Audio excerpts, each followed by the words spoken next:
前辈，住手！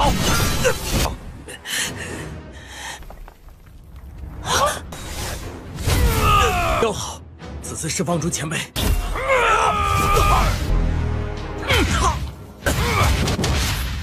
绝不会有背叛的东西。星辰，你知道便好。属下，是吧？我念在你刚。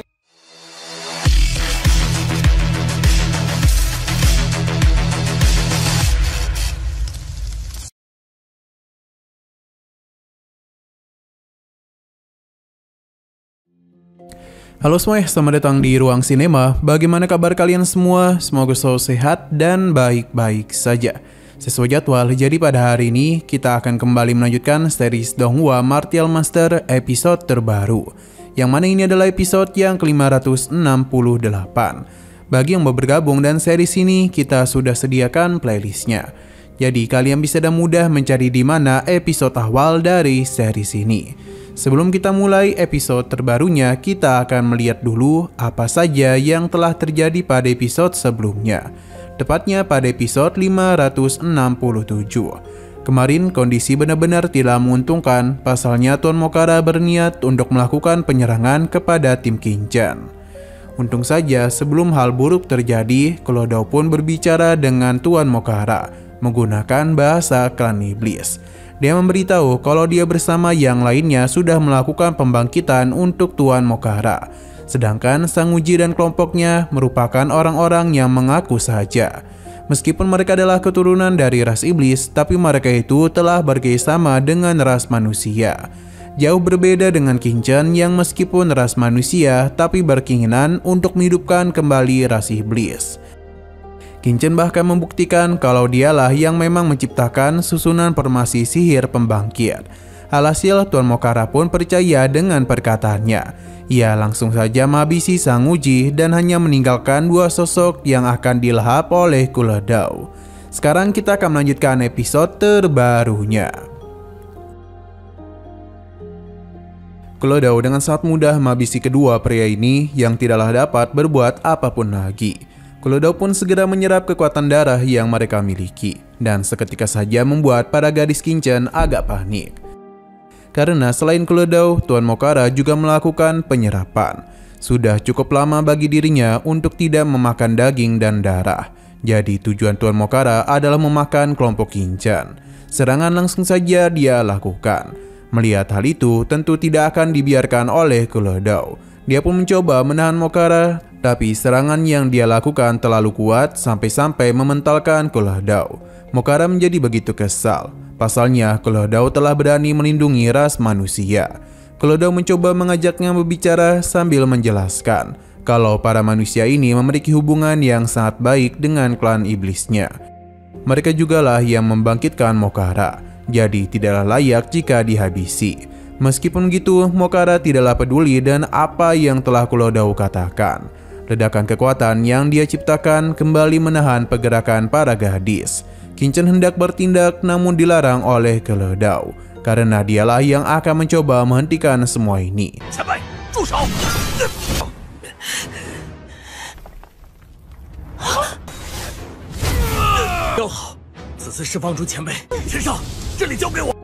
Kinchan akan percaya kepadanya, di mana Klodao menghormati Mokara sebagai seniornya. Karena dia itu telah memberikan dampak yang besar bagi perkembangan ras iblisnya. Hanya saja Klodao tidak akan pernah mengizinkan Mokara untuk menyentuh rekan-rekannya. Perkataannya pun semakin membuat Mokara marah karena Klodao sudah begitu berani kepadanya. Pertarungan langsung saja terjadi di antara mereka, di mana dalam pertarungan itu terlihat dengan begitu jelas kalau kedua ras iblis ini agak imbang, setidaknya untuk saat itu. Karena perlahan-lahan mulai terlihat perbedaan kekuatan di antara mereka. Tuan Mokara memiliki dampak serangan yang jauh lebih kuat, bahkan pergerakannya juga jauh lebih cepat dibandingkan dengan Klodao. Alhasil kini Klodao pun harus menerima serangan secara terus-menerus. Juruyu menanyakan tindakan apa yang harus mereka lakukan. Kinchan menenangkannya karena bagaimanapun Klodao atau Yongye adalah iblis yang dapat mengumpulkan gemas serangan lawan sebagai kekuatannya. Jadi untuk saat ini mereka tidaklah perlu mengkhawatirkan kondisinya. Meskipun begitu, Jiryu mengajak Kinchen dan yang lainnya untuk melakukan penyerangan kepada Mokara. Karena bagaimanapun Sang Uji berusaha untuk menjadikan mereka sebagai makanan Mokara. Kinchen kembali menghentikan Jiryu. Pasalnya Yongye memiliki sebuah rencana. Lebih baik mereka melihat apa yang akan dia lakukan. Nah, serangan fatal telah Mokara berikan kepada Yongye. Hal itu pun seketika saja membuat dia terluka cukup parah.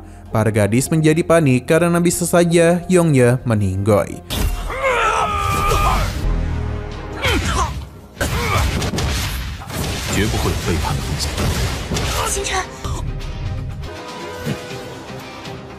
Namun semua itu masihlah belum cukup untuk mengalahkan Yongye. Dia pun kembali bangkit dengan kekuatan yang jauh lebih besar dibandingkan sebelumnya. Melihat apa yang terjadi tentu saja membuat Mokara terkejut. Karena tidak hanya kekuatan Yongye saja yang meningkat, namun ukurannya juga telah berubah. Ini jauh lebih besar dibandingkan sebelumnya. Yongye dengan kekuatan barunya pun telah menyadarkan Mokara kalau dia itu memiliki napas seorang penguasa iblis. Yongye membenarkan hal itu karena bagaimanapun dia adalah seorang pewaris penguasa iblis. Dia menjelaskan kalau Raja Iblis telah memberikan misi kepadanya untuk membangkitkan klan iblis. Namun karena Mokara sudah begitu berani melakukan penyerangan kepadanya dan membuat misinya terganggu, maka Mokara itu sama saja telah menentang kehendak dari Raja Iblis. Mendengar apa yang dia katakan seketika saja membuat Mokara ketakutan. Dia bahkan segera tunduk dan berjanji tidak akan melakukan hal ini lagi. Terlebih lagi, Mokara baru saja mengalami kebangkitan. Tapi jika hal ini sampai terjadi lagi, maka Yongye tidak akan mengampuninya. Dengan rasa takut yang begitu tinggi, Mokara setuju dengan perkataannya.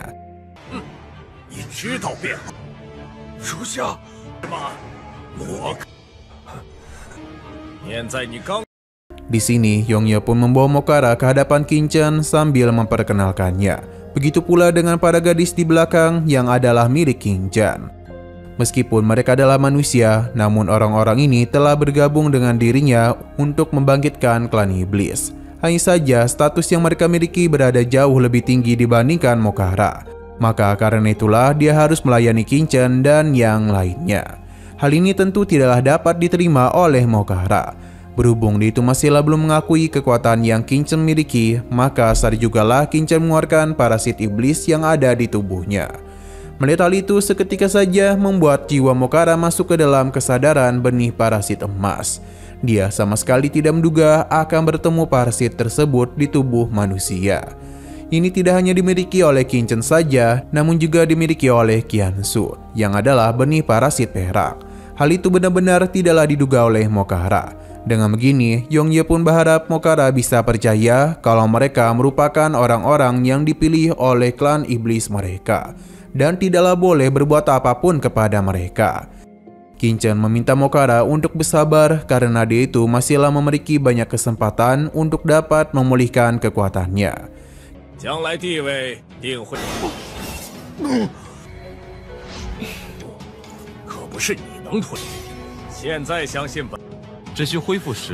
Kinchen pun mengajak mereka untuk pergi meninggalkan tempat ini. Sayang sekali lagi seru-serunya, episodenya pun harus bersambung dulu.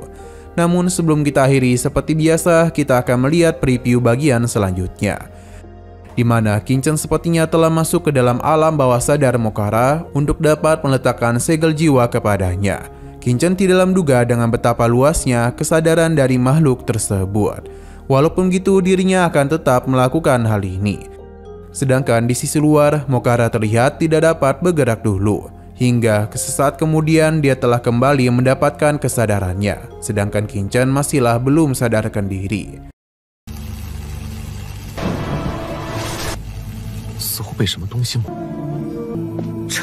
Oke, sekian dulu pada video kali ini. Untuk video selanjutnya akan segera hadir. Jadi bagi kalian yang mengikuti series ini, langsung saja klik subscribe dan aktifkan loncengnya. Terima kasih yang sudah menonton video sampai habis. Jika kalian suka pada video ini, klik like dan share ke teman-teman kalian tentang channel ini. Dan ditunggu aja kelanjutannya. Oke, sampai jumpa di video selanjutnya.